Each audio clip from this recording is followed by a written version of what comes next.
আসসালামু আলাইকুম। DIS BD নিউজের সাপ্তাহিক বুলেটিনে সকলকে স্বাগত জানাচ্ছি। সাথে আছি আমি জরিফ অরণ্য। সংবাদের শুরুতেই জানিয়ে দেব এই সপ্তাহের প্রধান শিরোনাম। দেশের বন্যা ও পাহাড় ধসে প্রাণহানি বেড়ে দাঁড়িয়েছে ৫৭ জন। অন্যদিকে মৃত্যুদণ্ডের রায় ঘোষণার পরেও নির্ধারিত ৩০ দিনের মাঝে শেখ হাসিনার পক্ষে কোনো আপিল দায়ের করা হয়নি।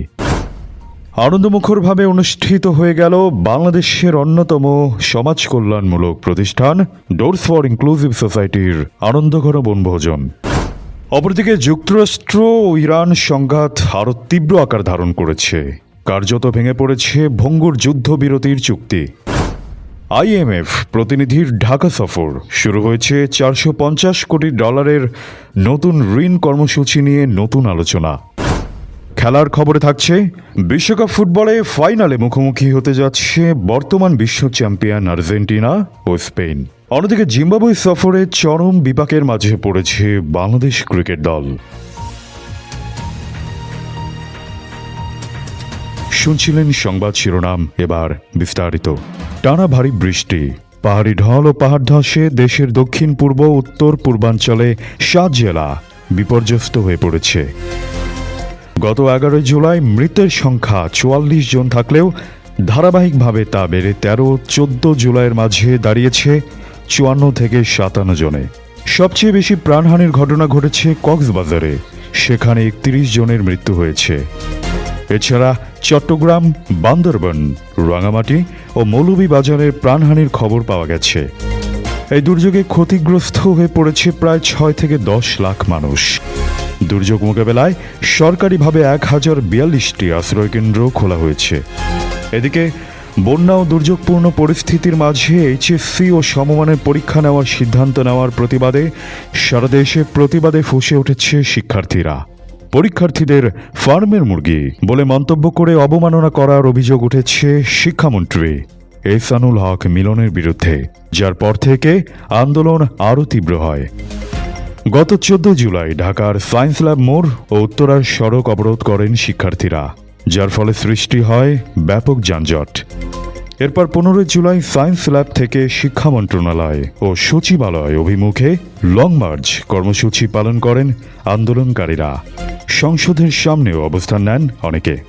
এই আন্দোলন ঢাকা ছেড়ে চট্টগ্রাম, বগুড়া, বরিশাল, সুনামগঞ্জ ও ঝালকাঠি সহ দেশের বিভিন্ন অঞ্চলে ছড়িয়ে পড়েছে।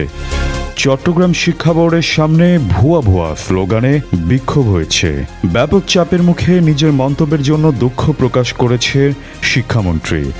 তবে আন্দোলনকারীরা শিক্ষামন্ত্রীর পদত্যাগ, দুর্যোগ কবলিত অঞ্চলে পরীক্ষা কর্মসূচি পুনর্বিবেচনা এবং অবমাননাকর মন্তব্যের জন্য আনুষ্ঠানিকভাবে ক্ষমা প্রার্থনা, এই ৩ দাবিতে অনড় রয়েছেন এবং রাতেও তাদের কর্মসূচি অব্যাহত রাখেন। ডোরস ফর ইনক্লুসিভ সোসাইটি ডিআইএসের উদ্যোগে আয়োজিত বনভোজন সফলভাবে অনুষ্ঠিত হয়েছে। সংগঠনের কম্পিউটার ব্যাচের শিক্ষার্থী এবং সংশ্লিষ্ট সদস্যদের নিয়ে গত ১৪ জুলাই মঙ্গলবার ঢাকা থেকে নারায়ণগঞ্জের সুবর্ণ গ্রামে এই আনন্দঘন বনভোজনের যাত্রা করা হয়। দিনব্যাপী আয়োজিত এই বনভোজনে উপস্থিত থেকে অনুষ্ঠানটিকে প্রাণবন্ত করে তোলেন ডোরস ফর ইনক্লুসিভ সোসাইটির সম্মানিত প্রেসিডেন্ট SM ফেরদৌস আলম এবং প্রতিষ্ঠানটির সম্মানিত জেনারেল সেক্রেটারি ব্যারিস্টার সীমা ইকবাল। সংশ্লিষ্টদের স্বতঃস্ফূর্ত অংশগ্রহণে পুরো আয়োজনটি অত্যন্ত সফল ও আনন্দের সাথে সম্পন্ন হয়েছে। মৃত্যুদণ্ডের রায় ঘোষণার পরেও নির্ধারিত ৩০ দিনের মধ্যে শেখ হাসিনার পক্ষে কোনো আপিল দায়ের করা হয়নি। এ বিষয়ে এনসিপির নেতা নাহিদ ইসলাম বলেন, সুপ্রিম কোর্ট এখন পূর্ণাঙ্গ বিচার ব্যবস্থায় রায় বহাল রাখার ঘোষণা দেবে বলে তারা প্রত্যাশা করছেন। এ প্রসঙ্গে স্বরাষ্ট্র প্রতিমন্ত্রী সালাহউদ্দিন আহমেদ জানান, আইনি প্রক্রিয়ার মাধ্যমে তাকে দেশে ফিরিয়ে এনে রায় কার্যকর করা হবে। সরকারের পক্ষ থেকে স্পষ্ট করা হয়েছে যে আওয়ামী লীগের রাজনৈতিক ভবিষ্যৎ কোনো প্রশাসনিক আদেশে নয়, বরং সম্পূর্ণ আইনানুগ প্রক্রিয়ায় নির্ধারিত হবে। এবার আন্তর্জাতিক সংবাদ।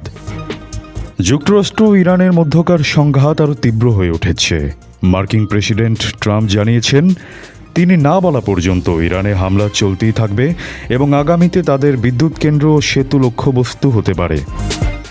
এর ফলে গত 17 জুনের ভঙ্গুর যুদ্ধবিরতি চুক্তিটি কার্যত ভেঙে পড়েছে এবং হরমুজ প্রণালী নিয়ে উত্তেজনা এখন তুঙ্গে। এরই মধ্যে যুক্তরাষ্ট্র ইরানের বন্দরে নৌ অবরোধ পুনরায় পুনর্বহাল করেছে। অন্যদিকে ইরানের IRGC কুয়েত ও বাহরাইনে অবস্থিত মার্কিন ঘাঁটিতে হামলার দাবি করেছে। তবে সপ্তাহের শেষে ট্রাম্প দাবি করেন ইরান এখন সমঝোতায় আসতে চাইছে এবং শীঘ্রই তারা পরাজিত হবে। ব্যবসা ও অর্থনীতির খবর। আইভো ক্রোজনারের নেতৃত্বে আন্তর্জাতিক মুদ্রা তহবিল বা IMF-এর একটি প্রতিনিধি দল গত 12 থেকে 16 জুলাই অর্থ বিভাগ, MBR এবং বাংলাদেশ ব্যাংকের সাথে বৈঠক সম্পন্ন করেছে। সরকারের অনুরোধে $450 কোটি নতুন ঋণ কর্মসূচি নিয়ে তাদের মাঝে প্রাথমিক আলোচনা শুরু হয়েছে। তবে IMF সতর্ক করে জানিয়েছে, প্রয়োজনীয় সংস্কারগুলো বাস্তবায়ন না করা হলে মধ্যমেয়াদে দেশের প্রবৃদ্ধি 3% নিচে নেমে যেতে পারে। সব শেষে থাকছে খেলার খবর। বিশ্বকাপ ফুটবলের ফাইনালে এবার মুখোমুখি হতে যাচ্ছে বর্তমান চ্যাম্পিয়ন আর্জেন্টিনা ও স্পেন। দ্বিতীয় সেমিফাইনাল ইংল্যান্ডকে 2-1 গোলে হারিয়ে টানা দ্বিতীয়বারের মতো ফাইনালে উঠেছে আলবিসেলেস্তেরা।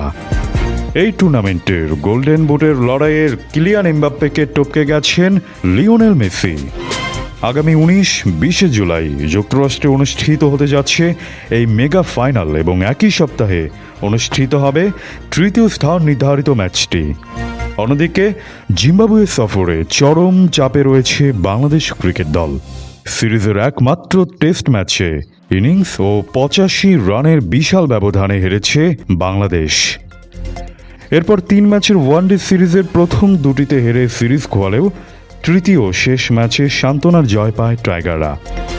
পরবর্তীতে তাওহিদ হৃদয় নেতৃত্বে 3 ম্যাচের T20 সিরিজ শুরু হলেও প্রথম ম্যাচে 171 রান তাড়া করতে গিয়ে ব্যর্থ হয় বাংলাদেশ। পরবর্তীতে সিরিজে এই মুহূর্তে 0-1 ব্যবধানে পিছিয়ে থেকে ঘুরে দাঁড়াতে মরিয়া চেষ্টা চালাচ্ছে বাংলাদেশ দল।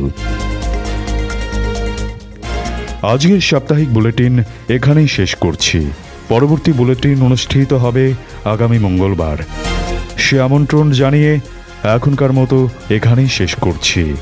সাথে থাকার জন্য অসংখ্য ধন্যবাদ।